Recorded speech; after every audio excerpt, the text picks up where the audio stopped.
Hello everyone, स्वागत है आप सभी का मेरे यूट्यूब चैनल में। तो आज हम लोग प्रत्येक प्रतियोगी परीक्षाओं में पूछे जाने वाले महत्वपूर्ण प्रश्नों के ऊपर चर्चा करेंगे। तो शुरू करने से पहले मैं आप सभी से रिक्वेस्ट करती हूँ कि प्लीज़ मेरे चैनल को अगर सब्सक्राइब नहीं किए हैं तो सब्सक्राइब कर लीजिए। तो चलिए बढ़ते हैं आज के पहले प्रश्न की तरफ। तो आज का पहला प्रश्न है, किस स्थान पर कुंभ मेले का आयोजन किया जाता है? अगर आप चाहें तो इसे नोट भी कर सकते हैं। प्रश्न है, किस स्थान पर कुंभ मेले का आयोजन किया जाता है? तो इस प्रश्न का सही जवाब होगा नासिक, हरिद्वार और प्रयाग।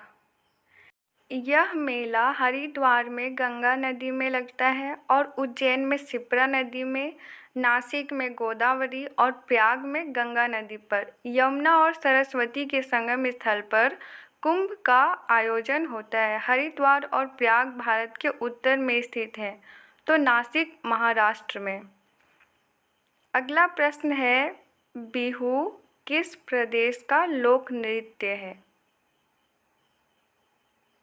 प्रश्न है, बिहू किस प्रदेश का लोक नृत्य है? अगर आप लोग को इसका जवाब पता हो तो आप लोग कमेंट बॉक्स में कमेंट करके मुझे बता भी सकते हैं। तो इसका सही जवाब होगा असम। बिहू असम का त्यौहार है जो एक वर्ष में 3 बार फसल बुआई के समय रोंगाली या बोहाग बिहू मनाया जाता है। ओणम का त्यौहार फसल कटाई के मौसम में केरल में मनाया जाता है। पोंगल तमिलनाडु में जनवरी माह में फसल की कटाई के समय मकर संक्रांति के दिन मनाया जाता है, जबकि बैसाखी पंजाब में मनाया जाता है। अगला प्रश्न है, दक्षिण भारत का त्यौहार ओणम किससे संबंधित है? प्रश्न है, दक्षिण भारत का त्यौहार ओणम किससे संबंधित है? तो इसका सही जवाब होगा महाबली से। ओणम केरल राज्य का सबसे बड़ा त्यौहार है। यह मलयालम कैलेंडर के प्रथम माह चिंगम में पड़ता है। 10 दिनों तक चलने वाला यह त्यौहार भक्त प्रहलाद के पौत्र महाबली की गृह वापसी के परिप्रेक्ष्य में मनाया जाता है। तो बढ़ते हैं अगले प्रश्न की तरफ। और अभी तक अगर आप लोग मेरे चैनल को सब्सक्राइब नहीं किए हैं तो प्लीज़ सब्सक्राइब कर लीजिए। तो अगला प्रश्न है, अतापू किस त्यौहार से संबंधित है? प्रश्न है, अतापू किस त्यौहार से संबंधित है? तो इसका सही जवाब होगा ओणम से। अतापू ओणम पर्व के दौरान घरों में बनाई गई रंगोली को कहते हैं। अगला प्रश्न है, चित्राचार्य उपेंद्र महारथी की पुस्तक वेणुशिल्प का संबंध किस कला से है? प्रश्न है, चित्राचार्य उपेंद्र महारथी की पुस्तक वेणुशिल्प का संबंध किस कला से है? तो इस प्रश्न का सही जवाब होगा बांस कला से।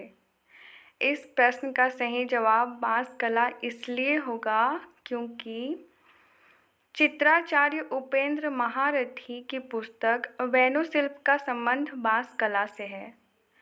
इनके द्वारा रचित कुछ अन्य महत्वपूर्ण रचनाओं में वैशाली के लिच्छवी बौद्ध धर्म का अभ्युत्थान एवं इंद्रगुप्त शामिल हैं। तो अब देखते हैं अगला प्रश्न। उससे पहले आप अगर अभी तक मेरे चैनल को सब्सक्राइब नहीं किए हैं तो प्लीज़ सब्सक्राइब कर दीजिए। तो अगला प्रश्न है, उस देवस्थान का नाम बताएं जिसमें मुख्य देवता अन्य 3 से भिन्न है। प्रश्न है, उस देवस्थान का नाम बताएं जिसमें मुख्य देवता अन्य 3 से भिन्न है। तो इस प्रश्न का सही जवाब होगा जगन्नाथ, क्योंकि अमरनाथ, केदारनाथ एवं विश्वनाथ के देवस्थान भगवान शिव से संबंधित है, जबकि जगन्नाथ धाम के मुख्य देवता भगवान जगन्नाथ यानी कृष्ण है। अगला प्रश्न है, आदि शंकराचार्य द्वारा स्थापित 4 मठ कौन कौन से हैं? प्रश्न है, आदि शंकराचार्य द्वारा स्थापित 4 मठ कौन कौन से हैं? तो इसका सही जवाब होगा जोशीमठ, द्वारका और पुरी और श्रृंगेरी। क्योंकि आदि शंकराचार्य द्वारा उत्तर में उत्तराखंड में ज्योतिर्मठ या जोशीमठ, पूर्व में पुरी में गोवर्धन मठ, पश्चिम में द्वारका में द्वारका पीठ तथा दक्षिण में श्रृंगेरी में श्रृंगेरी श्रद्धा पीठम नामक 4 मठों की स्थापना की गई थी। तो चलिए देखते हैं अगला प्रश्न और जानते हैं उनके उत्तर क्या होंगे। तो अगला प्रश्न है, लोसांग एक उत्सव है, यह कहाँ मनाया जाता है? प्रश्न है, लोसांग नाम का एक उत्सव है, यह कहाँ मनाया जाता है? तो इसका सही जवाब होगा सिक्किम में। इस प्रश्न का सही जवाब सिक्किम इसलिए होगा क्योंकि लोसांग उत्सव भोटिया एवं लोपचा समुदाय द्वारा प्रत्येक वर्ष दिसंबर में मनाया जाने वाला प्रमुख उत्सव है, जो फसलों की कटाई के अवसर पर सिक्किम में मनाया जाता है। यह कृषकों के नए वर्ष के प्रारंभ का द्योतक होता है। लेप्चा इसे नामसोंग के नाम से मानते हैं। अगला प्रश्न है, वांगला उत्सव किस राज्य में मनाया जाता है? प्रश्न है, वांगला उत्सव किस राज्य में मनाया जाता है? अगर आप सभी को इस प्रश्न का जवाब पता हो तो आप लोग कमेंट बॉक्स में बता सकते हैं। तो इस प्रश्न का सही जवाब होगा मेघालय में। इस प्रश्न का सही जवाब मेघालय इसलिए होगा क्योंकि वांगला उत्सव मेघालय में मनाया जाता है। यह मेघालय के गारो जनजाति में बहुत प्रसिद्ध है। यह उर्वरता के देवता सालजोंग यानी सूर्य को समर्पित एक फलोत्सव है। यह उत्सव शीत ऋतु की समाप्ति को भी दर्शाता है। तो चलिए अब हम लोग बढ़ते हैं अगले प्रश्न की तरफ। तो अगला प्रश्न है, चपचारकूट त्यौहार कहाँ मनाया जाता है? प्रश्न है, चपचारकूट एक त्यौहार है जो पूछा गया है कि कहाँ मनाया जाता है। तो इस प्रश्न का सही जवाब होगा मिजोरम में, क्योंकि चपचारकूट त्यौहार मार्च माह में मिजोरम में मनाया जाता है। यह मिजोरम का वसंत उत्सव है। अगला प्रश्न है, इज्तिमा त्यौहार कहाँ मनाया जाता है? प्रश्न है, इज्तिमा त्यौहार कहाँ मनाया जाता है? तो इस प्रश्न का सही जवाब होगा भोपाल में। इस प्रश्न का सही जवाब भोपाल इसलिए होगा क्योंकि इज्तिमा मुस्लिम त्यौहार है जो भोपाल में मनाया जाता है।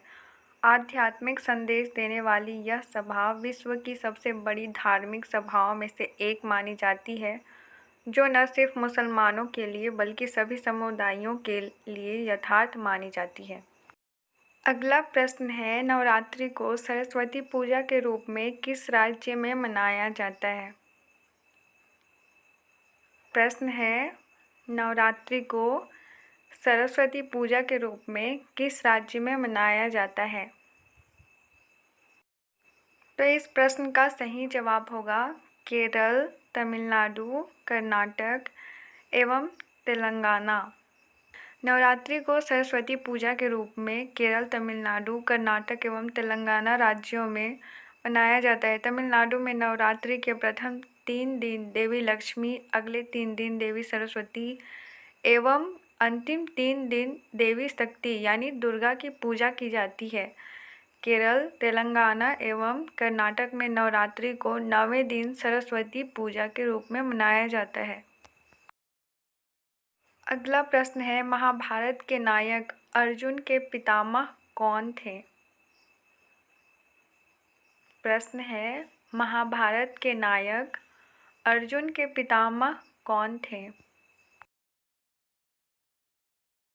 तो इस प्रश्न का सही जवाब होगा विचित्रवीर्य, क्योंकि अर्जुन के पितामह विचित्रवीर्य थे, जिनके 2 पुत्र थे, पांडु एवं धृतराष्ट्र।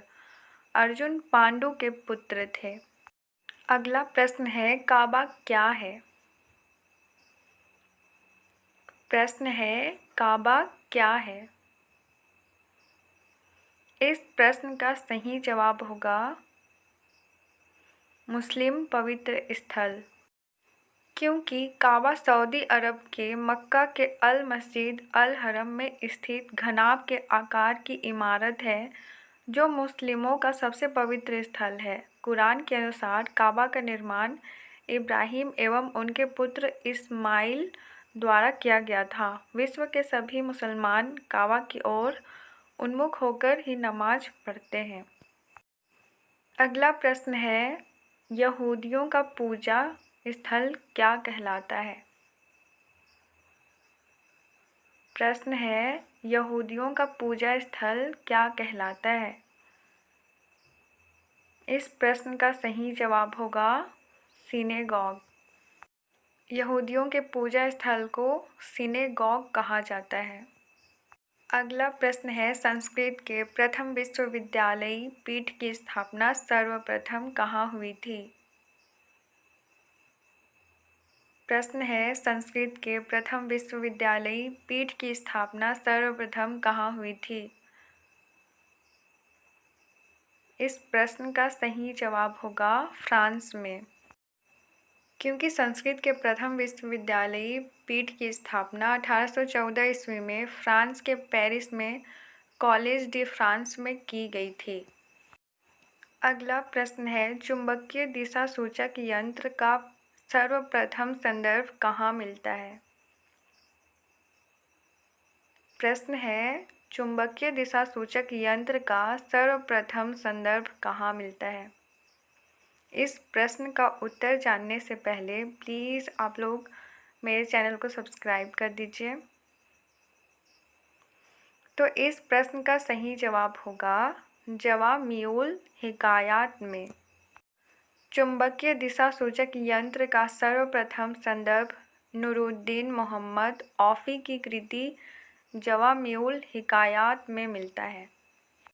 अगला प्रश्न है, चित्रगुप्त स्वामी मंदिर, जिसे चित्रगुप्त का एकमात्र मंदिर माना जाता है, कहाँ स्थित है? प्रश्न है, चित्रगुप्त स्वामी मंदिर, जिसे चित्रगुप्त का एकमात्र मंदिर माना जाता है, कहाँ स्थित है? तो इस प्रश्न का सही जवाब होगा कांची में।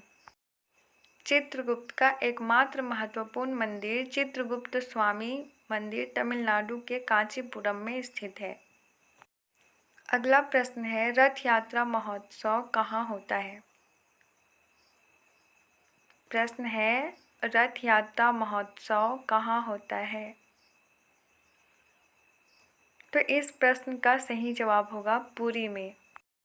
रथ यात्रा महोत्सव का आयोजन ओडिशा के जगन्नाथपुरी में होता है। जगन्नाथपुरी रथ यात्रा, जिसे गुंडीचा यात्रा या रथ महोत्सव के रूप में भी जाना जाता है, ओडिशा के पुरी शहर में मनाया जाने वाला एक वार्षिक त्यौहार है। यह त्यौहार भगवान जगन्नाथ, ब्रह्मांड के भगवान और भगवान कृष्ण के एक रूप को उनके भाई बहनों भगवान बलभद्र और देवी सुभद्रा के साथ समर्पित है। वीडियो पूरा देखने के लिए आपका बहुत बहुत धन्यवाद। मैं आशा करती हूँ आप सभी के लिए ये वीडियो यूज़फुल होगा। पढ़ाई से संबंधित इसी तरह के और वीडियोस पाने के लिए मेरे चैनल पार्वती वॉइस टीवी को प्लीज़ सब्सक्राइब कीजिए, और अगर अभी तक मेरे वीडियो को लाइक नहीं किए हैं तो प्लीज़ वीडियो को लाइक कर दीजिए। और आप लोग मुझे कमेंट करके बता भी सकते हैं कि आप लोगों को किस सब्जेक्ट का वीडियो चाहिए, मैं उस सब्जेक्ट का वीडियो बना दूँगी। और मेरे चैनल में एम लक्ष्मीकांत किताब के चैप्टर्स भी अवेलेबल हैं, अगर आप चाहें तो उन्हें भी देख सकते हैं। मैं इस वीडियो के डिस्क्रिप्शन में उन वीडियोस का लिंक दे दूँगी और मेरे चैनल को प्लीज़ सपोर्ट कीजिए। धन्यवाद।